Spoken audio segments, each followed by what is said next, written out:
Thank you. I had to get up here. Yeah. Got something to sell? No. No coffee. No, I started listening to your tapes and stuff on the internet about a couple months ago. Well, back around Thanksgiving. And I really liked what you got, the law of attraction and everything. And so on January the 10th, I said, well, I'm going to put this thing to the test, because I on some of your things you said it's just as easy to manifest a button as it is to manifest a castle. Actually, the other way around, but we get your point. Right. But so I said, okay, on January the 10th, I'm going to manifest a button. I mean, I'm a single man. I don't have any sewing stuff. Everything I got's snaps, you know. So I mean, I'm like, I'm going to put this thing to the test. So I gave it to my inner being, my higher power and everything. And of course, you know, next day I said, I'm going to go down to Walmart and buy a button. But I mean, but I didn't do that. So I said, I'm going to do this. And I let it go. And I've been trying to get my, you know, what do you call it, the receiving mode. Well, on February the 7th, I was putting my dogs in the truck, and they had muddy feet on them, everything. I picked up a rag and everything, and was wiping their feet off to get in the truck, and this button fell out. This button fell out into the floorboard of my truck, and I know it was not in my truck. So I had like a freak out moment. You know, I mean, because it was pretty strange. I mean, I was having an emotional meltdown there beside the truck. And, you know, I remember on one of your tapes, you said that, you know, back in the old days, you had a nav system, that was Magellan nav system. And you know what this button says on it? Magellan. So for about 3 or 4 days there, I was riding on cloud nine. I said, I'm going to manifest $1 million now. So I was riding on cloud nine, and I was telling my ex-girlfriend about what happened. She was all excited too, but then when I told her it said Magellan on it, she said, I have a pair of shorts, this is Magellan, and the button came off the pair of shorts. So I wanted to ask you, did I manifest this button, or is it just like a coincidence that it fell off a pair of shorts that I had? Well, most important, yes, you manifested the button. You're going to really enjoy this conversation. So by manifest, does that mean it materialized out of thin air? No. By manifest, does it mean that it came into my experience and I was tuned to it because of my desire and, most important, absence of resistance? And in that combination of desire, because I had identified it was something that I wanted and I was looking for, and I wanted it to come not in a traditional way. As you said, I could have gone down and just purchased a button, but I wanted the universe to deliver it to me in some meaningful way, and it did. But then when you begin applying logic and you try to talk yourself out of it, then that can sort of undo some of the fun that happens. We have 2 manifestation stories that we want to give to you, while there are endless ones that you could tell to each other, but these are significant. We were visiting with a woman on the telephone one day years ago when Esther was still doing telephone consultations, and she wasn't having any of us. She wanted a fortune telling, and she wanted it to be good. She wanted us to create in her reality. She didn't want to learn how to be her own deliberate creator. So we thought we would help her to understand the association between a thought being activated and what comes next, cause and effect. While we weren't using those words, just started using those words today. So we said to her, let's talk for a little bit about blue glass. Well, she was very irritated by that. She didn't have any interest in any blue glass, but we talked about blue glass for just over a minute, and then we said, now we would like to talk about butterflies. Also annoying to her, but we stuck with it for just over a minute. Then we said we would like to talk to you about feathers, and we were doing descriptive things, talking about where they come from, how large they are, what colors they are, and finally she had all of us that she could take, and she was happy to leave the conversation. And Esther had been the only one in the room. Jerry was not listening to the conversation. They were in California, in San Diego, in La Jolla. They went to George's for lunch.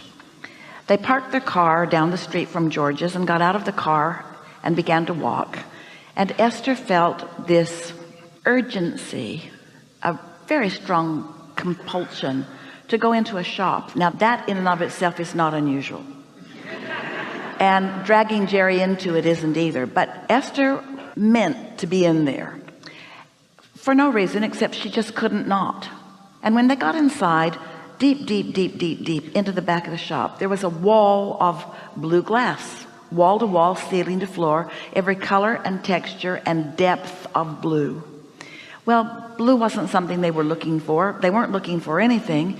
Esther didn't even make the association between the consultation and what she was seeing. Jerry said, I'm hungry, let's go eat. So they went on to George's.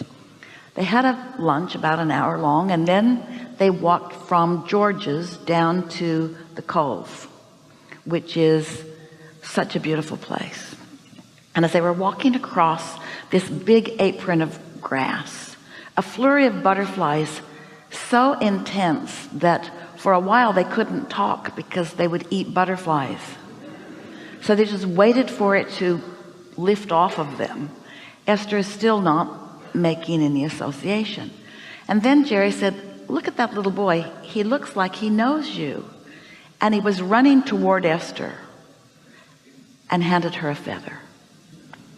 He'd picked up a pigeon's feather and felt inspired, because he's pure positive energy, to be the fairy of the universe that the universe was using to deliver to Esther the meaningful context of all of this stuff. There are fairies of the universe everywhere. We call them fairies of the universe, which bothers a lot of people. We call them cooperative components, which is equally descriptive. And so within 2 hours of activating in Esther's vibration and this woman's vibration, the universe demonstrated to Esther how fast it can deliver a subject that holds no resistance. None of those subjects mattered to Esther, and so all of them were easily deliverable. Everything that you want that doesn't hold resistance is easily deliverable. Buttons are an easier delivery than $1 million, but they don't need to be. So then, because that story is so meaningful, one day Esther and a handful of friends were frolicking together in San Diego area, and Esther said, let's play a game.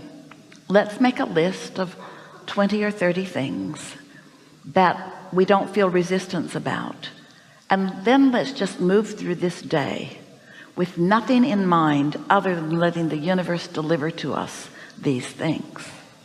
So different ones of them contributed different things. Esther put purple chairs because that's a meaningful thing to her. And someone said a CTSV, it was a new Cadillac that you hardly could ever find one. And somebody else said a Volkswagen van, one of those really beachy ones that's got wood siding and a surfboard on the top. And Esther thought, that one will be easy. It's the only thing on the list that they didn't find that day. They were at the beach in San Diego, and she thought that would be really easy, but she thought thinking about it being easy felt like cheating, and so it couldn't come. You're sort of getting the drift of this. She did too much thinking about it and kept it away. Nearly everything on the list came to them that day, which demonstrated to them that all you have to do is ask. It's not a miracle. It's not metaphysical in the sense that it's something freakishly outside the norms of what can happen to you. All it is a vibrational awareness that allows you to follow the paths that your inner being is defining to lead you to what you want, because what you want is abundantly around you. It always has been abundantly around you, but you've been blind to it because negative thoughts keep you from seeing it. Where when the negative thoughts are no longer active in your vibration, the veil, so to speak, is lifted, and you have access to things that you did not have access to before. Someone wrote a book. Esther cannot recall what the title of the book was, but someone had written a foreword. It was a book on prosperity. And in the foreword, the writer was talking about, if you are seeking abundance, if your vibration is clear, that abundance will start showing up, maybe in the form of pennies. And Jerry and Esther had had enough experience with things just showing up. And so Jerry said, well, this will be fun. Pennies will begin showing up in our experience. And sure enough, everywhere they went, there was a penny, then another penny, then another penny. Reach into a pocket that you knew didn't have a penny, and there would be a penny. Pennies, pennies everywhere. Pennies, pennies in weird places. Pennies, pennies, pennies. It was just really fun. Common, pennies are common, but really, really fun. Never had they had so much experience with pennies. It was otherworldly. Pennies everywhere. Then they got on an airplane. This was about a 3-day penny escapade. They got on an airplane.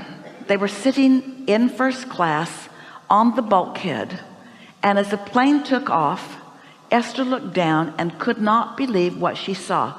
2 pennies on the floor, stood on their edges because of the inertia of the airplane as it took off.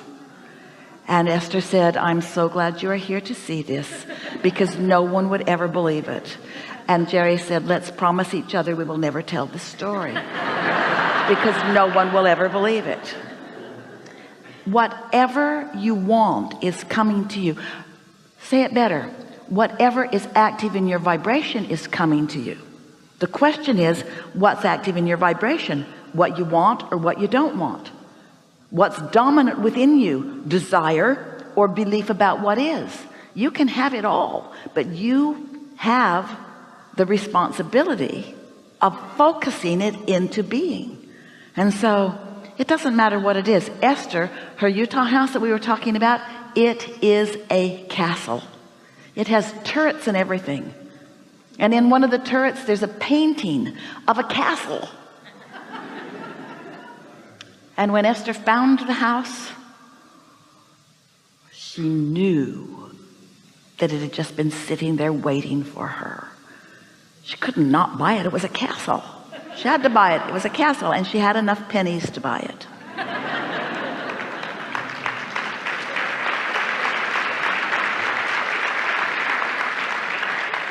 Enough?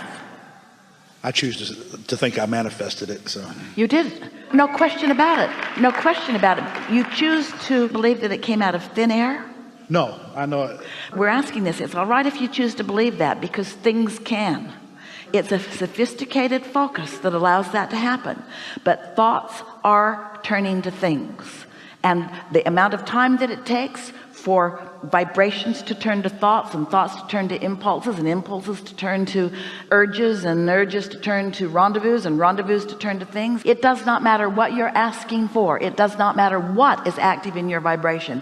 Nothing is off limits. If you can dream it, it will be. And dreaming is the key here, because in dreaming you're out ahead of it. We didn't say if you can wrestle it to the ground and kill it, it will be. Oh, stuff like that bees too, but it's mediocre in comparison. Wouldn't you rather have a button just show up in some weird way like that? And don't let your ex-girlfriend, she's an ex for a reason.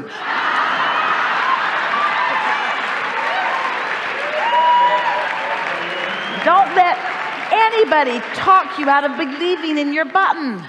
Believe in your button. The universe delivered it to you, but it delivered it to you through the path of least resistance. So does that bother you? Oh, don't bring it to me through the path of least resistance. That's not magic enough.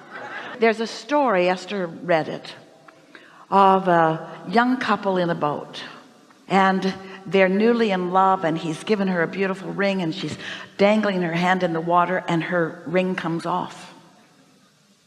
And years later, he is fishing, and he catches a fish, and when he cleans it, the ring is inside. Your ability to believe that story is important. So many say, yes, somebody just made that up. Somebody just made that story up to make us believe in things that are not possible. But the law of attraction could send a fish to get that ring and inspire you to be in the boat the day the fish is hungry. The law of attraction could put that kind of timing together. Things like that happen all the time.